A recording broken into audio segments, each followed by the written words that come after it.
Bonjour et bienvenue dans le podcast du Human Factor. Je m'appelle Alexis Eve et tous les mercredis, je vais à la rencontre des startups les plus véloces pour rentrer en détail dans les bonnes pratiques RH qui leur permettent de faire du facteur humain un levier de croissance plutôt qu'un risque. Comment des experts externes à l'organisation peuvent venir vous aider à avoir de l'impact. Le Human Factor, ce n'est pas qu'un buzzword, c'est aussi le nom de notre premier livre. Les clés de l'alignement entre associés, d'une organisation adaptée ou encore de la bonne relation à son travail. The Human Factor, c'est 100 pages de retour terrain des plus belles startups et de bonnes pratiques actionnables. Si vous voulez en savoir plus, allez tout simplement sur www.yaniro.co/book, B-O-O-K. On met le lien dans la description de l'épisode. Pour l'heure, je vous laisse avec l'invité d'aujourd'hui et vous souhaite une bonne écoute. Bonjour Charles, comment vas-tu ? Salut Alexis, ça va super et toi ? Eh ben ça va bien, on en parlait, ensoleillé, beau week-end en perspective, bonne petite ambiance, le boulot va bien, la vie va bien, que demande le peuple finalement. Donc, et en plus de ça, super content de faire cet épisode, Charles. Écoute, moi aussi très content, merci de m'inviter. Ouais, et merci d'avoir accepté notre invitation sur le podcast du Human Factor de Yaniro. On enregistre toujours à distance, mais bon, là d'ailleurs, en plus, c'est pas bien ce que je vais dire, mais j'aurais pu faire un effort parce que je sais pas si tu es à Paris, mais là je suis à Paris en ce moment, donc on aurait peut-être même pu se voir en vrai. On aurait pu faire ça en terrasse. Le vrai concept de l'épisode, le café en terrasse, on aurait pu le faire en physique. Allez, promis, on en refera en physique, mais en tous les cas, ça ne doit pas nous empêcher d'avoir des bons cafés ensemble. Donc, vous avez cliqué sur le lien de l'épisode, vous avez une petite idée quand même de ce dont on va parler, mais peut-être ne savez-vous pas tout sur Charles de Simbel. Donc, est-ce que je te laisserai pas commencer par te présenter ainsi que Simbel ? Ouais, écoute, très bien. Donc écoute, donc voilà, moi je suis le cofondateur de Simbel. C'est une jeune entreprise qu'on a fondée avec mon associé Loïc il y a maintenant un peu plus d'1 an. Le point de départ de Simbel, c'est de se dire en fait qu'il faut réparer la façon avec laquelle les entreprises forment les collaborateurs dans les entreprises. On a fait une petite enquête où on a vu qu'en fait le Net Promoter Score, donc le NPS des collaborateurs sur la partie formation, est très faible. Il est de moins 33. Et donc, en fait, c'est vraiment très faible.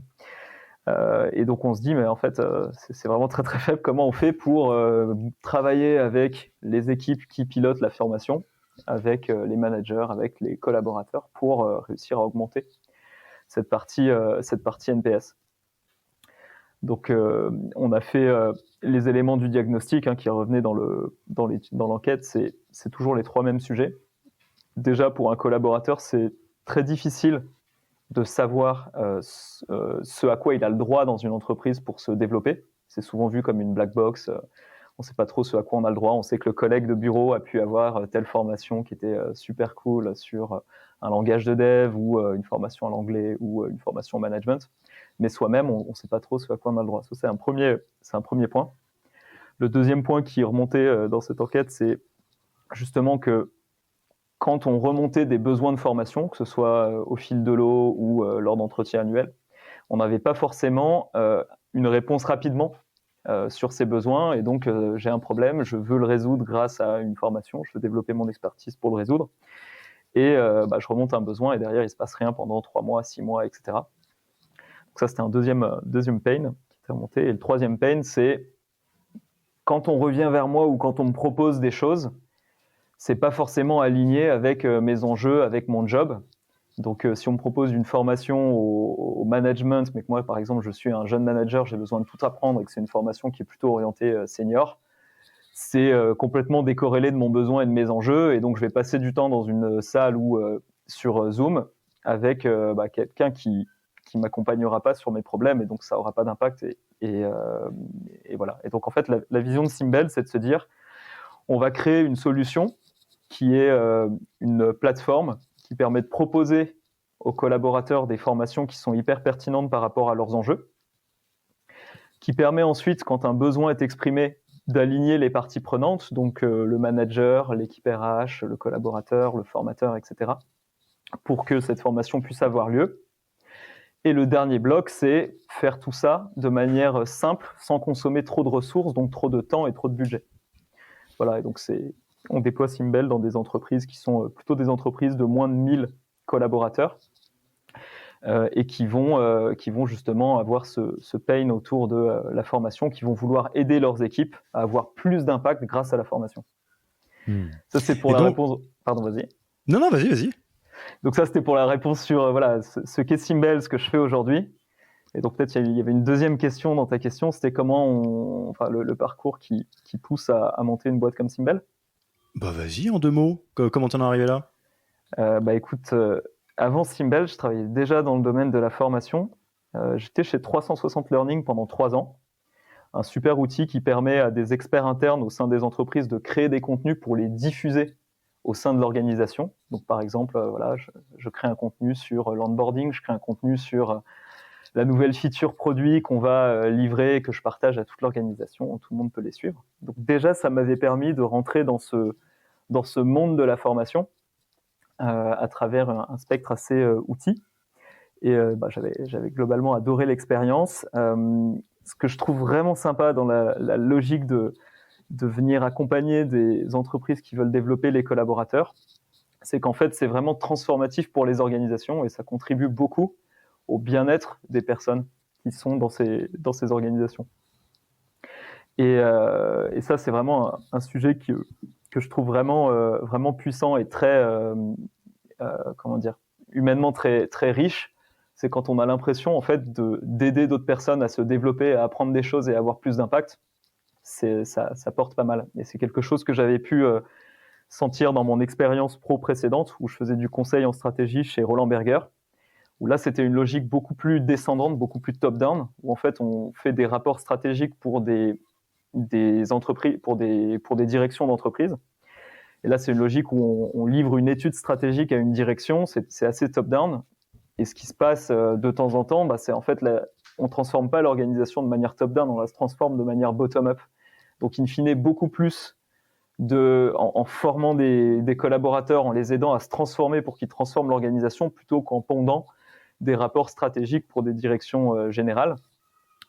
Les 5 années chez Roland Berger, ça m'a vraiment fait prendre conscience de ça et ça m'a fait me dire, OK, le next step, c'est la partie formation, quoi.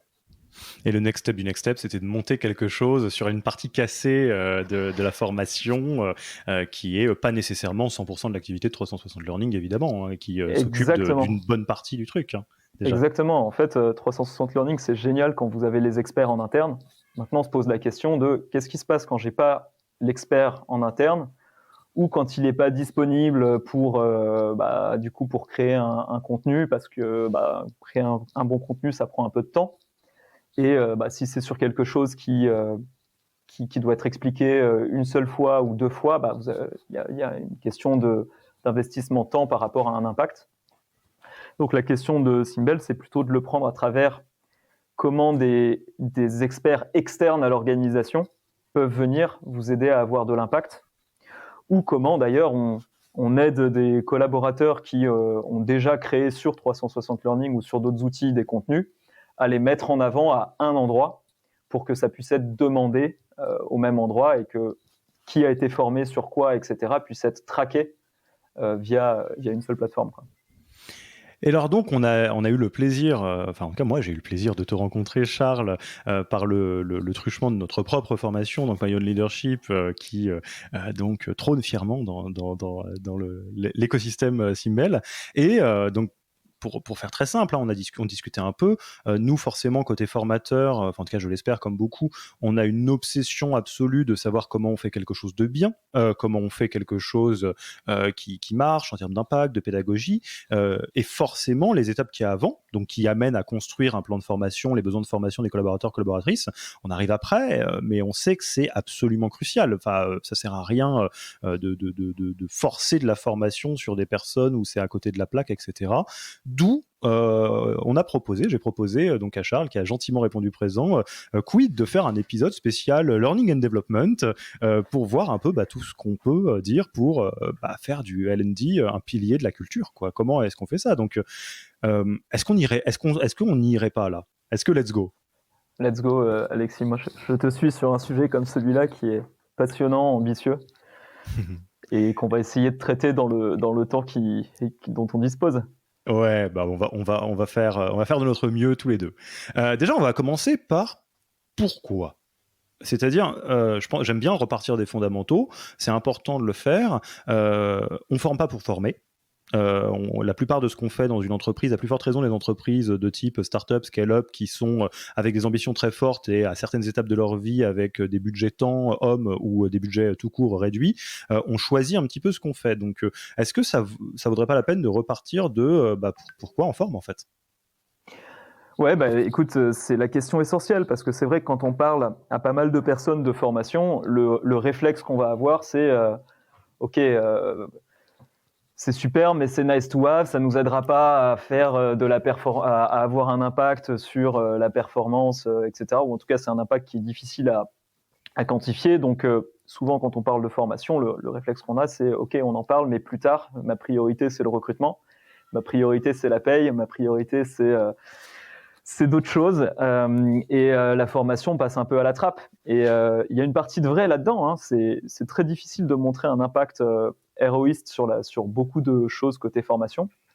Et quand on est dans des entreprises où tout va à 2000 à l'heure, on n'a surtout pas envie de faire perdre du temps à des collaborateurs sur des formations qui sont un peu nice to have, pas forcément directement corrélées aux objectifs du collaborateur. Donc ça, c'est le réflexe. Et donc la question pourquoi est tout à fait légitime. Et pour moi, il y a 3 éléments de réponse. Le premier élément, c'est parce que former ces équipes, c'est essentiel pour la performance. Donc là, c'est c'est globalement un no-brainer. La personne qui le dit très bien, c'est Ben Horowitz dans The Hard Things About Hard Things. Il dit training is the highest leverage activity you can perform. Et ça, c'est très vrai. Quand on voit très bien dans les dynamiques au quotidien, quand je fais une formation sur des sujets qui sont comment gérer son temps et ses prios, qui sont comment écrire des mails plus impactants, etc., je passe 1 heure à former des gens, ou plus longtemps en fonction des sujets. Et derrière, sur l'exemple des mails, a priori, tous les mails que vont envoyer ces collaborateurs seront mieux écrits, plus impactants, il y aura moins de fautes, ils seront plus user-oriented, etc. Donc, il y a un effet de levier grâce à la formation qui fait que c'est une activité dans laquelle, qu'il faut entreprendre à l'échelle quand on veut avoir un gros impact performance. Je vais réagir direct là-dessus parce que c'est un point qui est vraiment un cheval de bataille en plus pour moi. Si vous passez un tout petit peu de temps sur de la littérature ou des YouTube ou ce que vous voulez entrepreneurs, des trucs inspirationnels de founders, à ce qu'avait fait The Family à l'époque, des trucs en anglais, etc. Même, je vais prendre un domaine connexe, tout ce qui est personal finance, les trucs d'investissement, etc. Il y a une idée centrale que vous allez entendre encore et encore et encore et encore, c'est le meilleur investissement, c'est l'investissement sur toi. Et ça, c'est toujours vrai. Ils vont vous dire, si vous aviez 1000 balles à investir, qu'est-ce que tu achètes ? Tu achètes des bouquins. Ça, c'est sur le personal finance. Les entrepreneurs vont vous dire, passez beaucoup de temps, prenez un coach, prenez un mentor, lisez des livres, formez-vous, etc. Et il y a un truc, moi, qui me surprend beaucoup, et pourtant, je fais partie de ces animaux froids qui peuvent penser ROI, performance, tout le bazar, de dire, comment ça se fait que ce qui coule de source pour soi-même, quand on est entrepreneur, founder, de se dire, évidemment que il faut que je me forme en continu, que je me laisse pas dépasser, etc. Quand on est dans les équipes, ça s'évapore immédiatement. On se dit ouais mais non, mais en fait eux, elles, ils ont pas trop besoin de ça et tout. Enfin, c'est juste un cri du cœur, hein, parce que la réponse tu l'as donnée, c'est que c'est une petite forme d'absurdité et paradoxalement, c'est très probablement, faut le voir du côté à moitié plein, une marge de progression inouïe dans les organisations que d'amener les membres de l'équipe à grandir aussi vite que la boîte en fait. Ouais, c'est exactement ça. Et en fait, la réponse à ça, c'est la question de la pertinence. Oui, si je passe une demi-journée à me former sur quelque chose qui m'aidera pas à avoir plus d'impact, ça va pas forcément avoir cet effet héroïste que tu décris. Et du coup, ça peut sembler P2, quoi. Donc cet enjeu de la pertinence est essentiel. Et si une personne passe 2 heures à se former sur un sujet qui est très pertinent par rapport à ses objectifs ou par rapport à son job, là c'est là que c'est un impact spectaculaire dans les entreprises. C'est simple, hein, quand on maîtrise un playbook sur un sujet, parce qu'on l'a appris auprès d'experts qui font ça depuis des années. En fait, on a juste beaucoup plus d'impact en opérationnel. Et cette vision de parfois tout s'apprend on the job, qui est véhiculée par des modèles d'apprentissage qui ne sont pas toujours très rigoureux, 70-20-10, etc. En fait, cette vision-là, elle est très juste, sauf que si on n'arrive pas à mettre en perspective ce qu'on fait, et que on the job, on est juste des poulets sans tête qui courront en rond, en fait, on n'aura pas d'impact. Moi, j'ai vécu ça chez 360 Learning, par exemple, où à un moment, on m'a dit, tiens, ce serait bien que tu fasses le product marketing. Moi, je savais pas faire le product marketing et j'étais un poulet sans tête qui s'activait avec peu d'impact. J'ai suivi une formation de Pragmatic Institute sur ce sujet product marketing. Et aujourd'hui, en tout cas, je ne sais pas si je suis meilleur sur ce périmètre, c'est difficile de l'évaluer, mais en tout cas, je sais déployer un playbook sur ce sujet-là avec des références et j'ai une communauté de gens qui peuvent m'aider quand je me pose des questions très concrètes. Et ça transforme la performance. On aura l'occasion d'y revenir, j'en suis sûr, mais je voudrais partager aussi mon témoignage là-dessus, et avant de te laisser avancer, parce que je me rappelle qu'il y avait bien 3 points importants, et on est resté que sur la performance pour l'instant. Il est particulièrement important, celui-là. Il est particulièrement important. Et tu as raison, il y a une grosse partie de l'enjeu, tu as raison évidemment, mais en tout cas, je suis d'accord avec toi sur la pertinence. J'ai des souvenirs de formations qui ont été des game changers pour moi, par exemple. Il y a eu un avant, un après la lecture du livre La 25e heure, par exemple, sur la productivité, que je recommande, et c'est très rapide, ça coûte rien, c'est facile. Si on prend une formation, moi j'ai adoré la formation hypercroissance de Growthmakers, par exemple. Donc petit coucou à Gabriel et Lorient s'ils nous écoutent d'ailleurs, qui permettent vraiment de bien structurer des choses. Et à l'autre bout du spectre, pour le coup je vais pas les citer, on a changé d'outil en interne sur un truc de suivi d'activité, un truc chiant, on va le dire, et on nous a forcé à nous former sur un truc que j'aurais pu prendre en main en 5 minutes, et ça m'a archi gonflé. J'avais pas envie qu'on me prenne 1h30 de mon temps pour me dire alors tiens, le bouton il est là, ça va quoi. La formation n'est pas la réponse absolue, comme tu disais.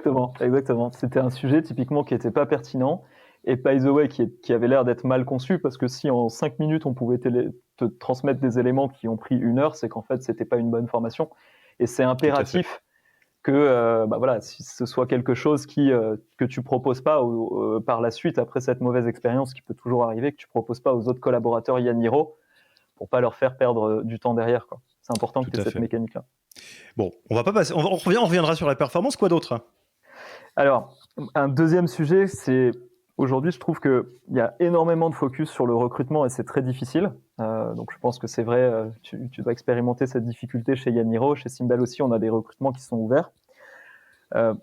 On entend beaucoup que le recrutement, c'est très, très challenging. Et en fait, derrière, avoir une bonne politique de formation, être identifié comme une organisation qui a une forte culture learning, c'est quelque chose qui aide considérablement sur le recrutement.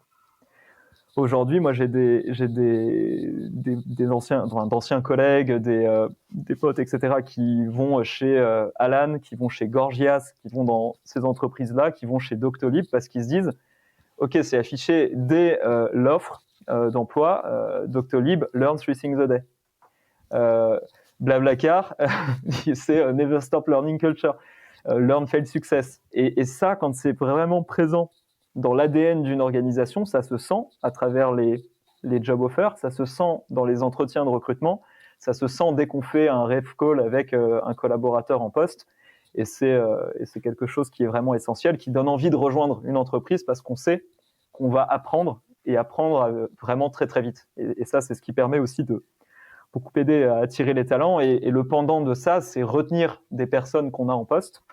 C'est génial de recruter, mais c'est encore mieux si on arrive à faire grandir tous les collaborateurs qui sont au sein de l'entreprise et à éviter qu'ils partent parce qu'ils ont le sentiment de ne pas assez se développer et que leur quotidien est trop opérationnel et avec une learning curve qui est plutôt qui se tasse.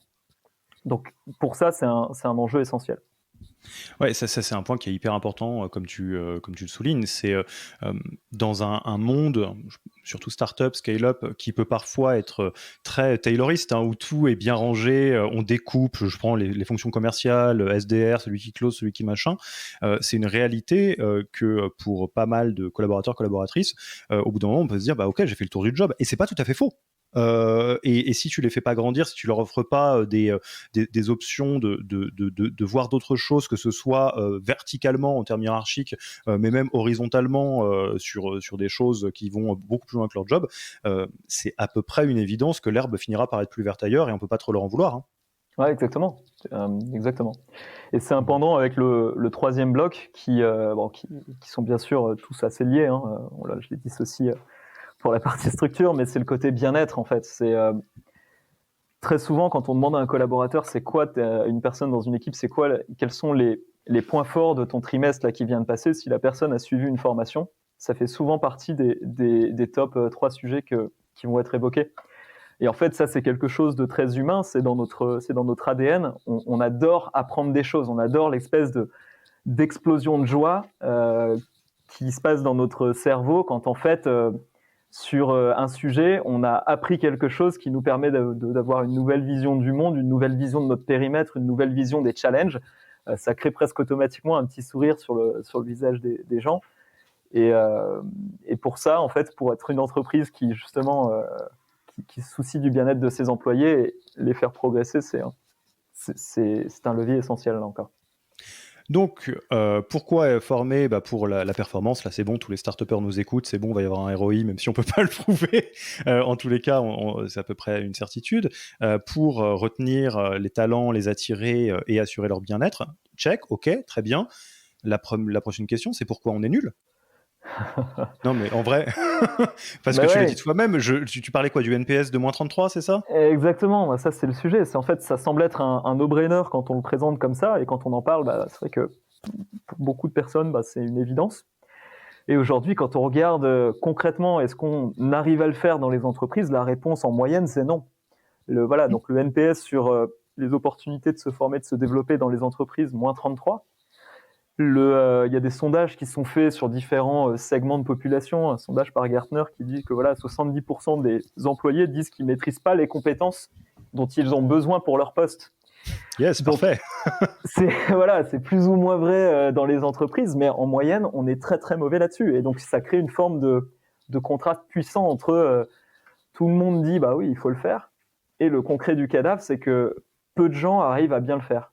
En moyenne, on ne sait pas le faire. On ne sait pas créer une culture learning.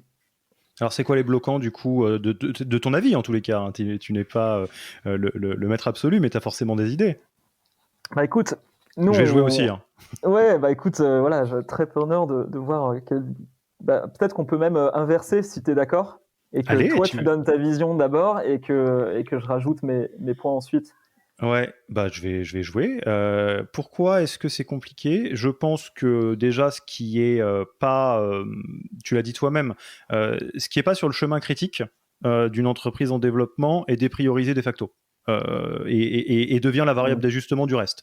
Donc, c'est-à-dire, le recrutement, il n'y a pas de question. Si tu veux faire grossir ta boîte, il faut des gens. Donc, évidemment, le recrutement sera toujours payant. La formation, il y a plein d'autres sujets. Hein. Wellness, diversité, inclusion, bien-être des fondateurs et fondatrices. Voilà, j'en parle aussi. Tout ce qui est pas P1 devient P2. Bon, voilà, ouais.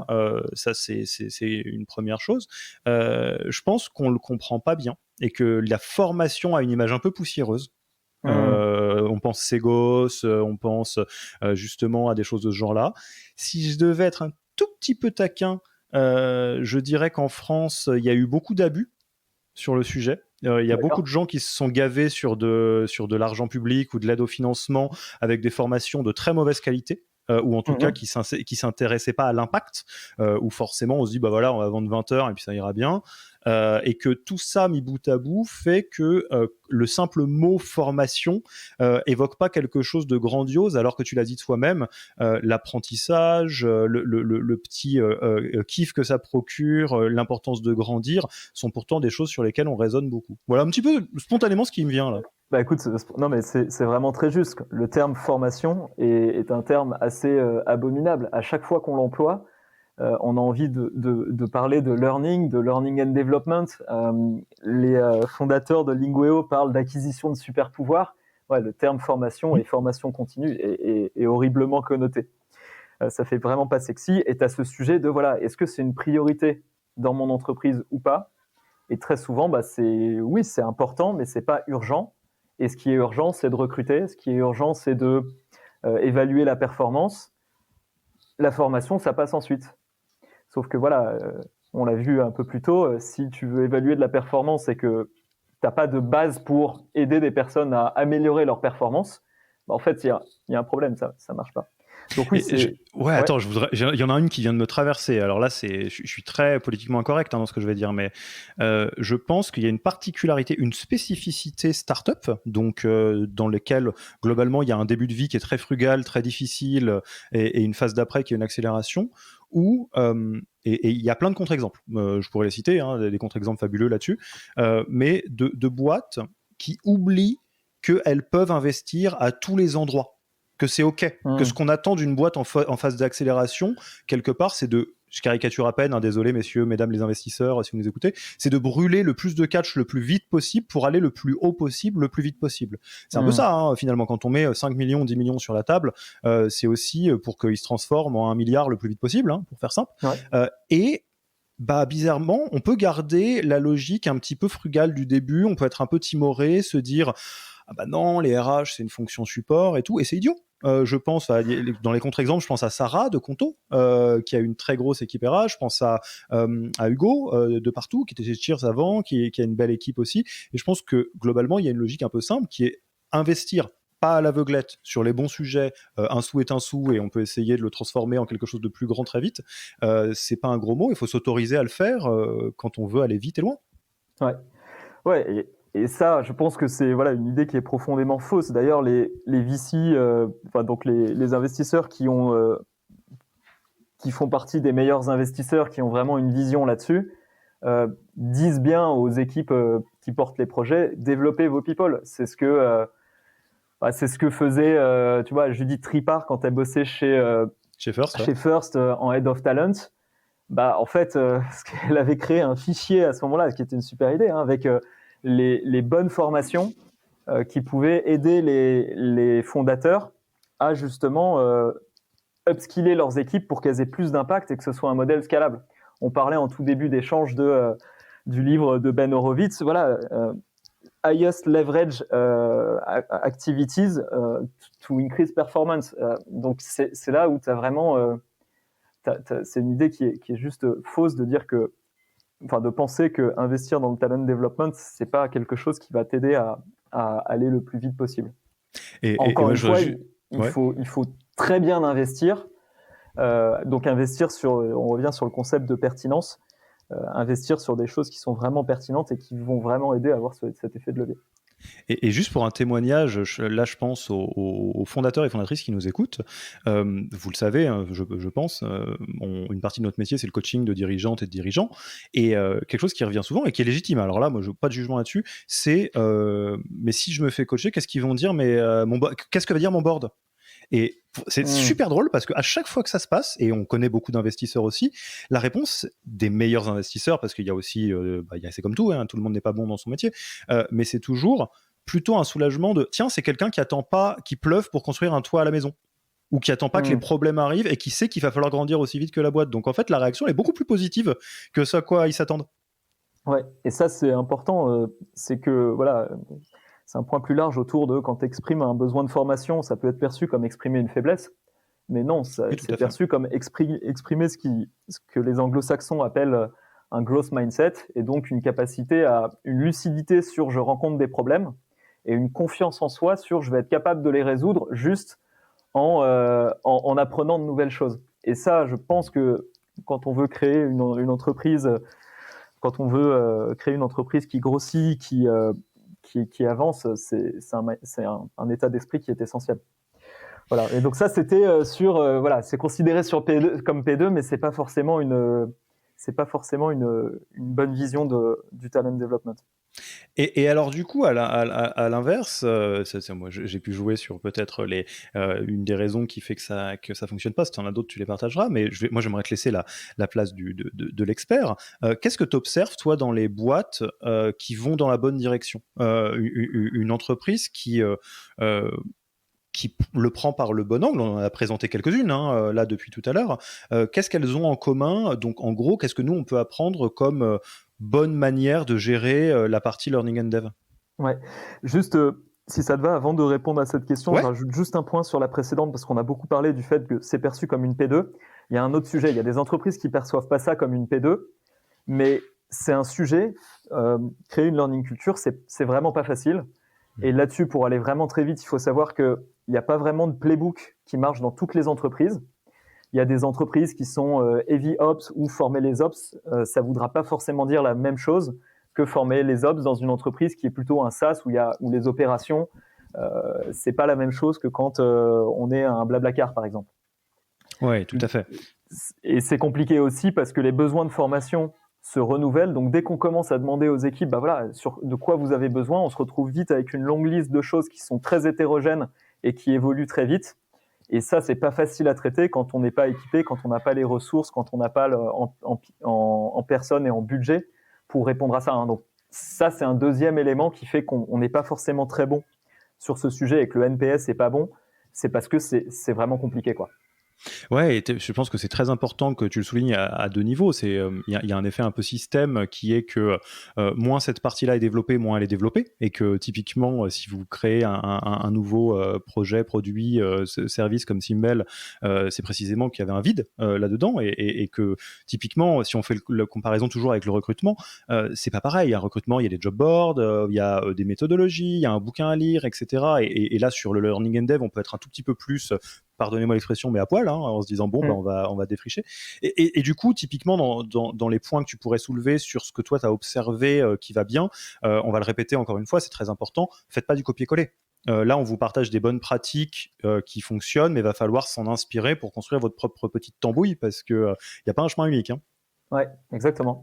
Donc, ça pourrait être, du coup, pour répondre à la question que tu posais sur dans les conseils à donner, sans chercher à être exhaustif, et voilà, c'est en fait il y a des pratiques, il y a des process qui vous aident à identifier ce qui va marcher chez vous, mais ce qui marche chez vous ne sera pas ce qui marchera dans une autre entreprise.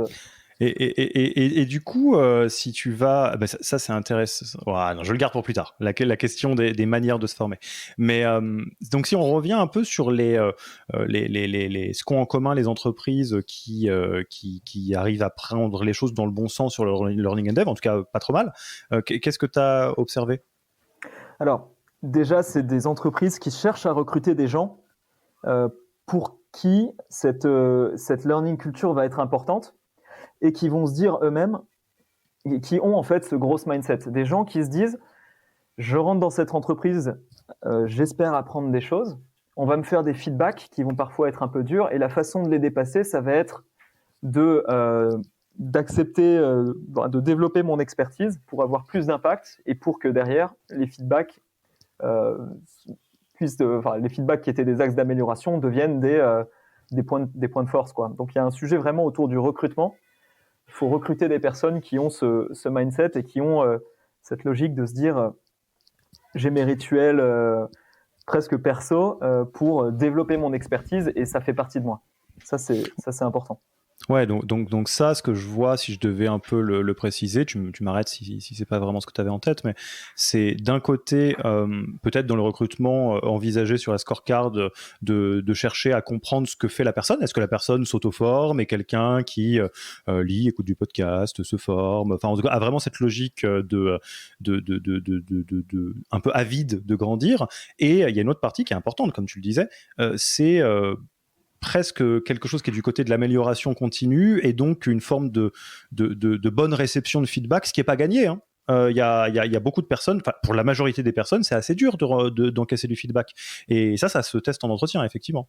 Exactement. Les deux choses se testent en entretien avec des questions de type, c'est qui sont les personnes qui vous aident à développer votre expertise sur votre périmètre, qui est-ce que vous suivez sur LinkedIn, Et là, on voit tout de suite si on a une personne qui est très proactive sur le côté de se développer pour avoir plus d'impact ou une personne qui est plutôt réactive, quoi, et qu'il va falloir, et que ça va être dur d'embarquer. Ok, ouais, donc ça, effectivement, ça commence avec la culture, avec une culture du learning, un mindset qui va avec, etc. Quoi d'autre après Qu'est-ce que tu observes? Ce que j'observe, c'est des rituels de feedback qui sont au cœur de l'organisation, donc typiquement des entreprises qui favorisent le fait d'avoir des échanges entre le manager, le collaborateur, des personnes dans les équipes entre elles, etc., qui ont vraiment cette culture du feedback qui est ancrée dans leur façon de travailler. Ça, c'est essentiel parce que chaque feedback est une occasion d'apprendre, d'identifier un point sur lequel il faut se développer. Et plus il y a de rituels de feedback, plus ils sont précis, bien gérés, dans une logique bien sûr bienveillante, à chaque fois, c'est des opportunités de se développer et d'avoir plus d'impact ensuite. Donc ces rituels de feedback, quand ils sont au centre des rituels RH, quand ils sont suffisamment fréquents, etc., ça permet justement ça, c'est un sujet à chaque fois que des organisations qui ont des learning culture sur lesquelles elles sont vraiment très fortes. Ouais, donc c'est vraiment donc la culture de l'amélioration continue, de la growth ou de la learning culture, et les rituels qui vont avec pour que ce soit pas juste des slides sur le package d'onboarding, quoi. Exactement. Okay. Et après, donc forcément, tu as eu l'occasion de beaucoup rentrer là-dedans et on en a parlé au début. D'un point de vue organisation pure et dure, remontée des besoins, tu l'as un petit peu touché du doigt, tu as dit il y a l'intention et après derrière l'intention il y a l'exécution ou la mécanique, la chorégraphie qui va avec. C'est quoi les mauvaises pratiques et les bonnes pratiques pour justement faire vivre ça? Écoute, une mauvaise pratique, c'est de penser qu'on sait à la place des équipes quelles vont être les formations qui vont leur permettre d'avoir plus d'impact. Donc ça, c'est le côté d'avoir une approche exclusivement top-down de quelles sont les formations qui doivent avoir lieu. Je pense qu'il faut toujours partir d'un modèle où on demande aux équipes de quoi avez-vous besoin pour mieux performer côté formation. Il y a d'autres leviers, mais en tout cas, de vraiment poser cette question côté formation ou axe de développement. Ça peut se passer. Ouais, je fais une petite emphase là-dessus. C'est un truc qui fait ce midi, pour vous dire, je parlais avec un CEO et ça l'a fait halluciner, mais c'est vrai et c'est un truc auquel on croit parce que, comme je dis, c'est la suite de la chaîne pour nous. On m'a posé la question, on m'a dit, typiquement la formation My Own Leadership, et s'ils la suivaient pas, qu'ils étaient désengagés, etc. Et ma réponse, qui m'a semblé naturelle, c'est mais de toute façon, c'est vite vu. Les personnes que vous proposez à qui vous allez proposer cette formation, nous, on veut les rencontrer. Et les personnes qui n'ont pas envie de la faire, ils la feront pas. Exactement. On n'aura pas envie de les prendre parce qu'on n'a pas envie que vous gâchiez votre temps, votre budget. Et nous, on a envie que tous les gens qui sortent de là, ils aient eu de l'impact. Et donc, effectivement, le cas de toi, vous allez dans cette formation et puis les gars et les filles débarquent, pour nous, c'est un no-go total, quoi. Ouais. Je partage tout à fait. Et ensuite, c'est des personnes qui ne ressentent pas un besoin de se former sur un sujet. De toute façon, ils arriveront en formation, ils écouteront d'une oreille et ça n'aura pas d'impact. Donc, c'est faire perdre du temps à tout le monde. Donc voilà, partir des demandes des équipes, c'est quelque chose qui est essentiel. Et ça peut se faire très concrètement lors des entretiens annuels ou semestriels ou lors des perf reviews. Ça passe très bien, par exemple, quand on a des discussions sur les OKR, sur les objectifs, les key results, et qu'on se dit, tiens, là, il y a un objectif qui me fait sortir de ma zone de confort. Est-ce que je peux pas essayer d'acquérir le playbook grâce à une formation avant d'attaquer cet objectif pour avoir plus d'impact, être à un meilleur niveau? Donc, il y a ces moments qui sont des moments clés, des rituels déjà installés, qui sont des moments importants justement pour demander aux équipes ce dont elles ont besoin et pour le faire dans un cadre où elles sont accompagnées, parce que c'est un moment où je discute avec mon manager de performance, donc mon manager peut aussi m'aider dans ces moments-là à bien identifier mes objectifs de développement et le plan d'action qui va avec, donc dans lequel il y a potentiellement une formation, entre autres sujets. Voilà, donc ça c'est important. Et à côté, il faut que quand on trouve un problème, quand on a un problème au fil de l'eau et qu'on pense qu'une formation est un bon moyen de gagner en maturité dessus, de le mettre en perspective, à ce moment-là, il faut aussi que les besoins puissent remonter au fil de l'eau. Donc je dirais que les deux sont assez complémentaires. Il ne faut pas qu'on dise à quelqu'un qui dit là je démarre un projet en product marketing, je ne sais pas faire de product marketing, il ne faut pas qu'on lui dise attends ton prochain entretien dans 2 mois parce que ce sera trop tard, quoi. Faut être plus réactif. Oui, oui. C'est bien les one-to-one, les entretiens annuels, mais dans la learning culture, typiquement, ça se fait un petit peu au fil de l'eau. Mais moi, la question que je me pose là-dessus, c'est l'objet, selon toi, qu'on peut regarder, quel est-il? Est-ce que ce qu'on regarde, c'est les compétences, en se disant, bah tiens, sur telle compétence, je suis un peu à la ramasse? Est-ce qu'on regarde les problèmes, en se disant, bah il y a tel problème qui s'est arrivé ou tel objectif qui n'a pas été atteint, qu'est-ce qui manque ou qu'est-ce qu'on peut apporter comme coup de pouce? Je suis assez sensible à ça, la notion de l'objet qu'on regarde, parce que typiquement, retour à ce qu'on disait avant, je pense que c'est mon avis, hein, ça ne m'engage que moi, un des problèmes qu'on a eu, c'est que l'objet qu'on regardait, c'était l'objet formation. Alors que l'objet formation, c'est une réponse à quelque chose. C'est jamais une finalité en tant que telle. Tu ne suis pas une formation pour suivre une formation. Ouais, c'est exactement ça. Pour moi, il faut partir d'un objectif de développement qui peut être, voilà, j'ai une évaluation de performance sur, j'en sais rien, ma capacité à envoyer des mails qui sont d'un bon niveau. On identifie un gap en termes de performance et la formation, c'est un des leviers qui peut me permettre de me développer en compétences et de répondre à cet objectif. Et donc, c'est partir d'un objectif de développement qui peut venir de plusieurs choses, hein. Ça peut venir à la fois de tiens, là, il y a une évaluation de performance et j'étais un petit peu en deçà des attentes sur un sujet. Ça peut venir d'un objectif business qui est fixé et sur lequel on sait que par anticipation, même s'il n'y a pas eu d'évaluation de skills, je vais avoir besoin d'apprendre des choses pour le faire. Mais ça peut être d'autres choses. Ça peut être, par exemple, je suis un nouveau collaborateur dans une entreprise ou je suis une personne qui devient manager. Et ça, c'est des triggers, devenir jeune manager, onboarder chez Conto, par exemple, qui vont nécessiter des actions de formation pour répondre à un objectif de développement qui est, j'en sais rien, par exemple, comprendre le Conto Way ou bien manager, mais être capable de donner des bons feedbacks à mes équipes. Donc moi, je le verrais vraiment à travers ça, de partir d'un objectif de développement qui peut être créé à partir de différents triggers, et derrière de se dire, est-ce qu'une formation peut m'aider dans cet objectif de développement? Oui, non, et laquelle? Et alors j'ai une question là-dessus. Tu sais, c'est l'adage dit le pire, c'est ce qu'on sait pas qu'on sait pas. C'est quelque chose qui est même en dehors de son domaine de compréhension. Moi, j'ai un exemple qui est très très bateau, mais qui me revient du tout début de mes aventures entrepreneuriales. Il y a des choses. T'as même pas vraiment l'idée que ça existe. Donc l'exemple concret que j'ai en tête, c'est le copywriting, qui est donc si vous connaissez pas cette compétence-là, qui est globalement, je devrais le résumer, c'est la capacité d'écrire pour convaincre. Donc, soit écrire des blog posts ou des mails ou des choses comme ça. Enfin, en gros, écrire, mais pas sur un sens littéraire, mais plutôt pour amener à une action particulière. C'est ce que font les publicitaires, notamment. Avant de connaître le terme, mais j'avais aucune idée que c'était un truc sur lequel je pouvais monter en compétence et que ça me bloquait, que ça allait m'ouvrir des portes, en fait. Et il y a et après, quand tu ouvres là, il y a tout un univers. Et c'est beaucoup plus simple quand on est là. Parce que tu peux te dire des choses du genre, bon bah voilà, cette newsletter elle performe pas très bien, donc je peux former en copywriting les personnes qui le font, pareil sur le social media, mais quand tu connais même pas l'existence ni de l'outil ni de tout ça, c'est super dur. Ouais, il faut être conscient de sa propre ignorance avant de pouvoir avancer, et c'est là justement que des outils qui permettent de positionner des skills, de faire des positionnements de collaborateurs sur telle et telle compétence, ou c'est là qu'ils peuvent vraiment aider, parce qu'ils permettent de mettre le doigt sur une forme d'ignorance à laquelle on va pouvoir remédier. Et là, qu'est-ce que tu as vu, par exemple, comme outil pour mapper, pour exposer des collaborateurs, des collaboratrices à des choses qu'on sait pas, mais qui peuvent être intéressantes? Tu as déjà vu des choses? Ça peut être fait vraiment très simplement, un peu comme on le fait en recrutement avec d'abord un Google Sheet, et un petit peu comme on fait des grilles de skills sur du recrutement. On peut le faire sur des postes et demander au manager simplement de positionner les personnes de ses équipes sur ces postes, et on n'a pas forcément besoin d'outils.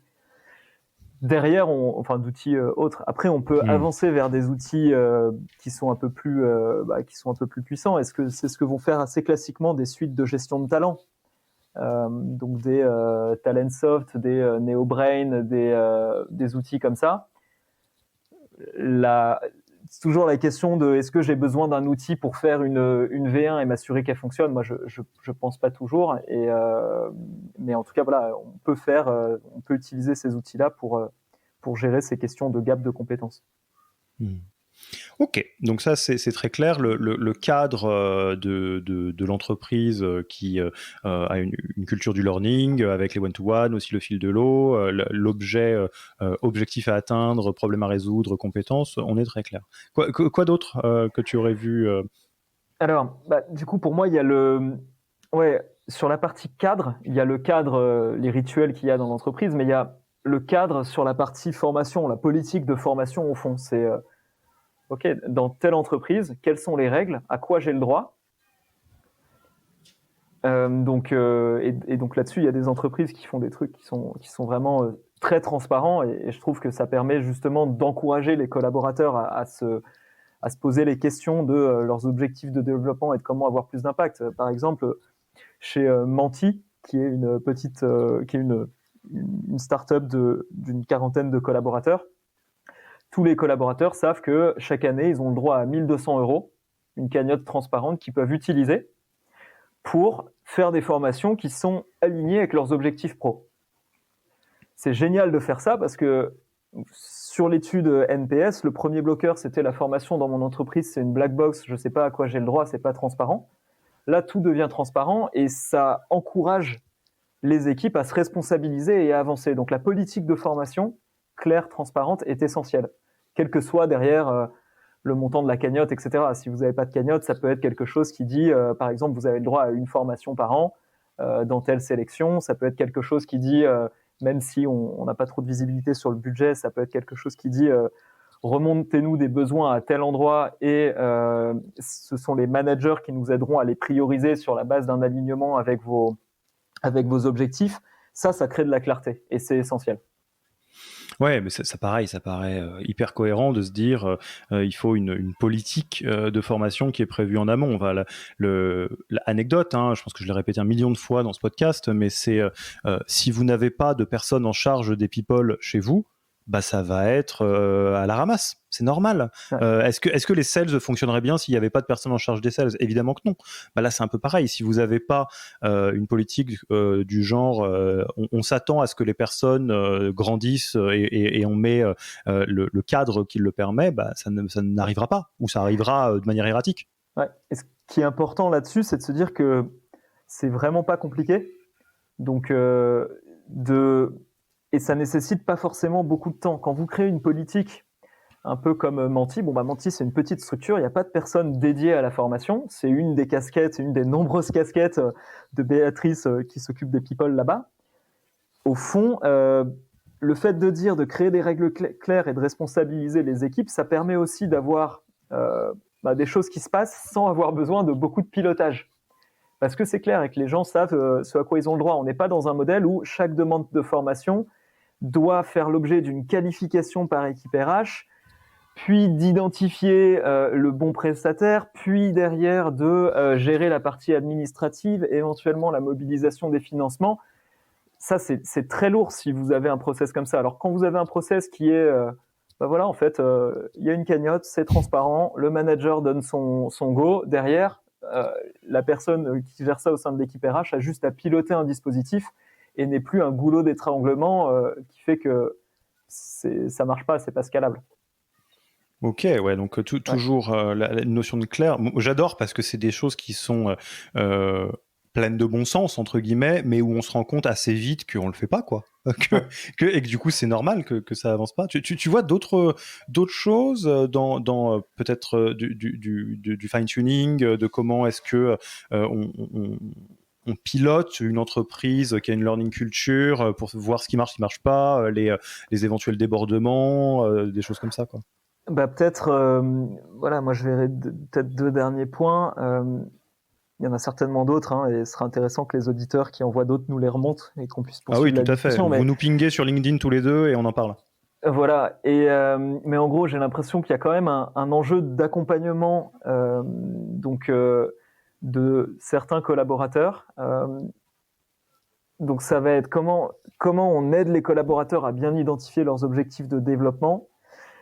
Il y a une question de comment bien gérer l'alignement avec les prios strat. Ça, c'est un peu plus une approche top-down, et quand c'est bien expliqué, ça fonctionne très bien. Hein. L'approche bottom-up avec une cagnotte, etc., elle est très complémentaire avec une approche top-down où on dit, pour votre équipe, c'est hyper important que vous bossiez là-dessus parce qu'on a vu que tel KPI n'était pas forcément bonne et on pense qu'on peut faire mieux. Typiquement, une équipe je vais donner juste un... Ouais, vas-y. Ouais, je vais donner juste un exemple là-dessus qui est hyper bateau, qu'on oublie des fois, parce qu'on pourrait se dire, ah bah non, le top-down, etc. Ok, la boîte s'internationalise, toutes les personnes qui le souhaitent auront des cours d'anglais. Exactement. Voilà. Une bonne base. Hein. Ça, c'est une bonne base, et ça fait partie des sujets qui sont définis de manière assez top-down. Ça peut aller plus loin, hein. Ça peut être toutes les personnes qui envoient des mails à des clients doivent faire des formations en anglais parce que c'est hyper important pour l'entreprise et c'est important que vous le compreniez. L'autre exemple que je trouve assez puissant que mettent en place certaines entreprises, c'est la partie... on sait aujourd'hui quand on onboard un collaborateur ou quand il y a un retour de congé mat ou congé pat ou quand il y a un nouveau manager, on sait d'emblée qu'il y a un besoin d'être formé.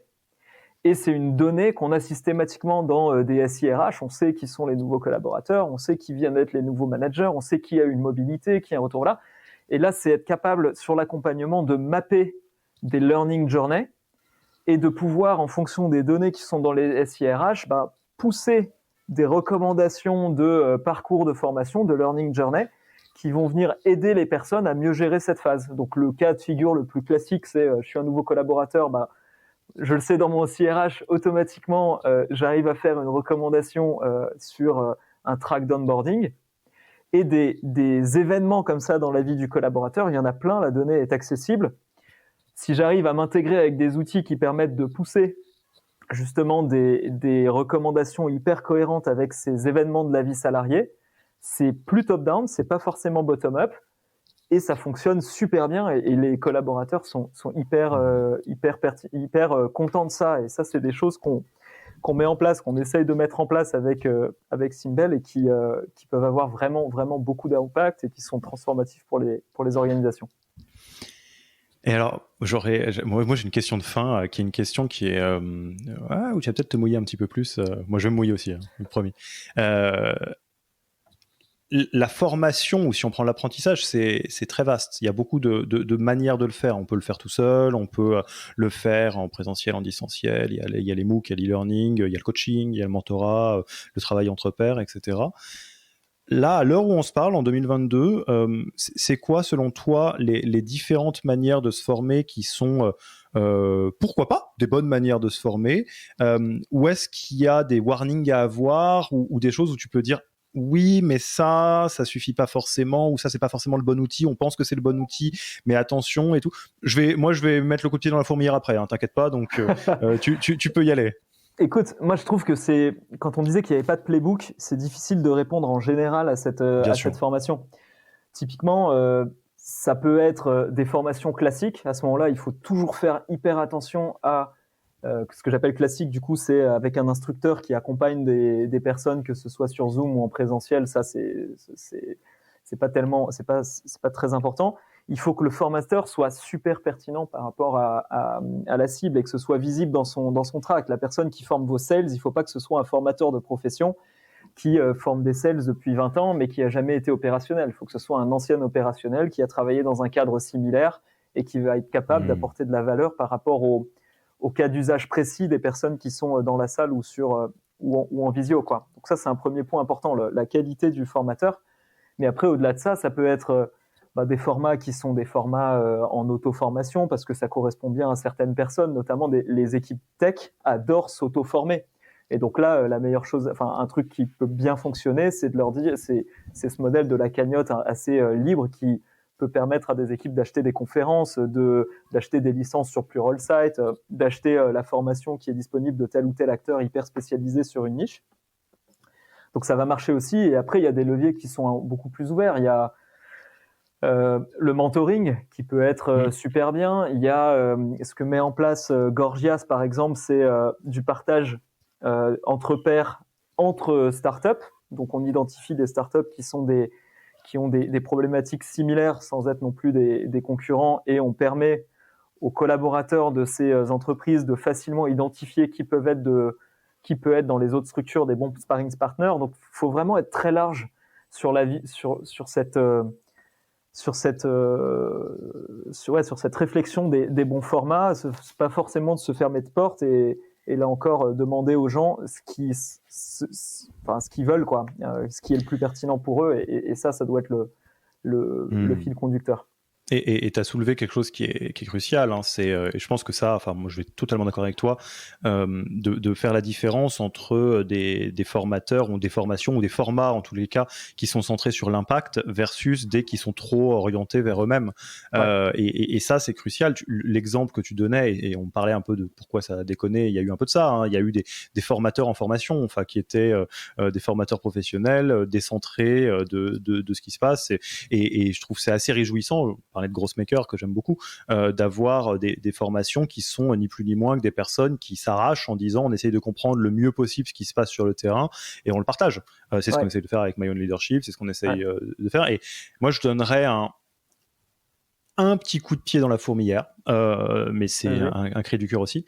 Il y a des fois où il faut pas se réfugier derrière des outils de formation plus simple et moins engageant, alors qu'on sait très bien que c'est pas ça qu'il faudrait faire. Je vais vous donner un exemple classique.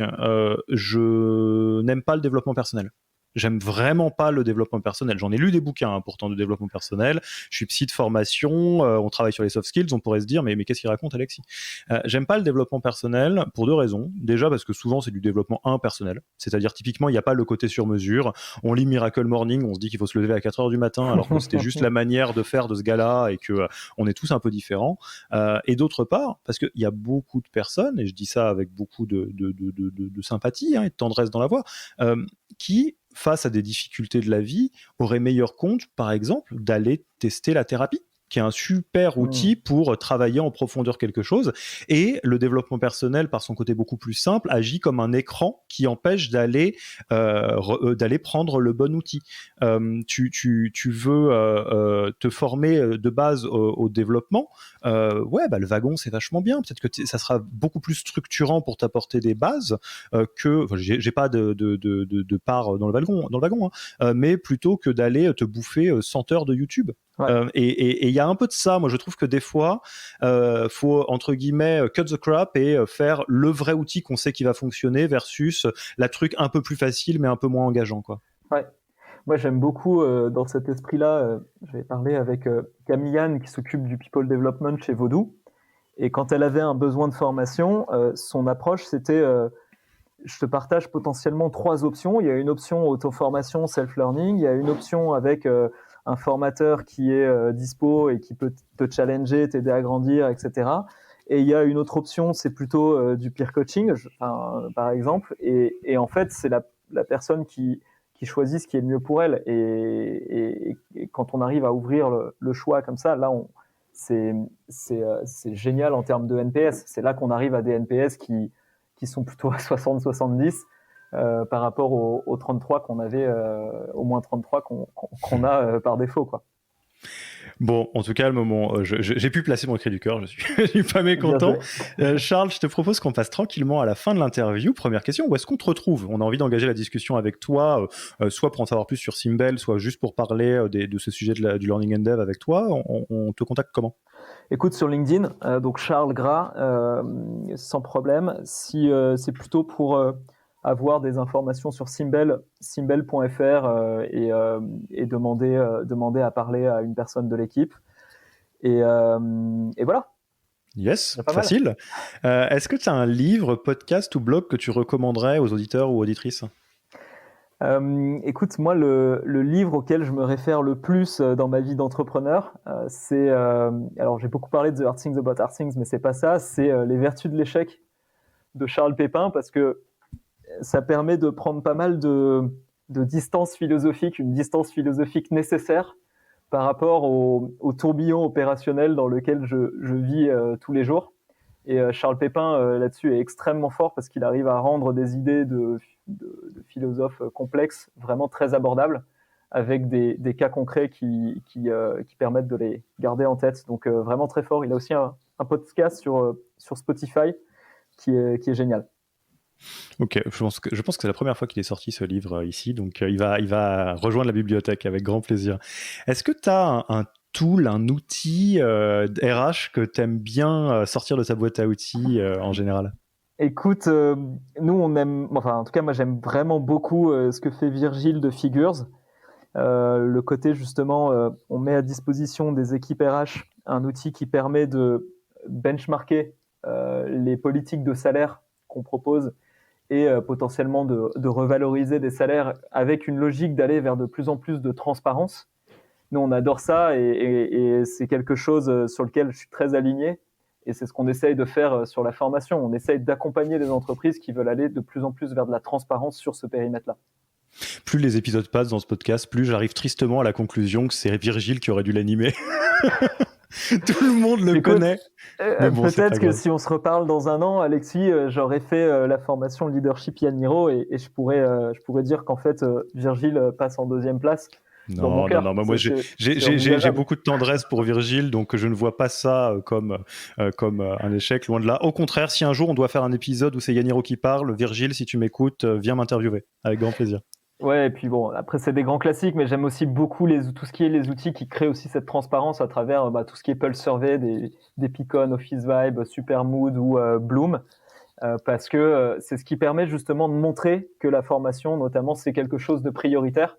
Si vous insérez une question, que vous captez le NPS là-dessus, en général, vous arrivez à faire bouger les choses, et c'est super d'avoir ces outils pour venir concrétiser tout ça. Ok, et très cool. Figures et Bloom, Supermood, Office Vibe, etc. Et enfin, tu connais la tradition, on l'aime beaucoup cette tradition-là. À qui est-ce que tu passes le micro pour un prochain épisode ? À ma place, t'inviterais qui ? Écoute, j'avais parlé dans les très bonnes discussions qu'on avait eues sur les enjeux de formation des équipes RH. Moi, j'ai parlé à Marine Bustaré, qui est la DRH de Penny Lane, et j'avais trouvé que elle avait une vision qui était vraiment très bien documentée, très orientée performance, communiquée avec beaucoup d'énergie. Donc, je pense que c'est une personne qui pourrait raconter des choses vraiment top sur le podcast là, ouais. Écoute, Marine, deux bonnes nouvelles. La première, c'est que quand on demande à Charles qui est la personne la plus impressionnante, c'est ton nom qui vient. Donc, je sais pas ce que tu as fait, mais en tout cas, c'est probablement très bien. Et la deuxième, c'est que si tu le souhaites, si tu as le temps, le micro t'attend sagement. On sera ravis de t'accueillir, Marine. En tous les cas, moi, Charles, c'est un vrai plaisir d'échanger avec toi là-dessus. Un sujet, il y a certainement encore des choses à dire. Donc, effectivement, n'hésitez pas à nous envoyer un petit message sur LinkedIn. Faisons-en une conversation ouverte avec grand plaisir. Et puis, moi, il me reste plus qu'à te dire à la prochaine, du coup. Merci beaucoup, Alexis. C'était un plaisir tout à fait partagé. Ravi de poursuivre la discussion avec les personnes qui ont des enjeux sur ces périmètres, ou qui veulent en savoir plus sur concrètement comment on arrive à accompagner des équipes people sur ces sujets. Et puis, très bonne fin de semaine, très bon week-end à tous. Yes, à la prochaine. Merci d'avoir écouté cet épisode. S'il vous a plu et que vous ne voulez rater aucun nouvel épisode, abonnez-vous à la newsletter en allant sur le site www.yaniro.co. Et à mercredi prochain pour le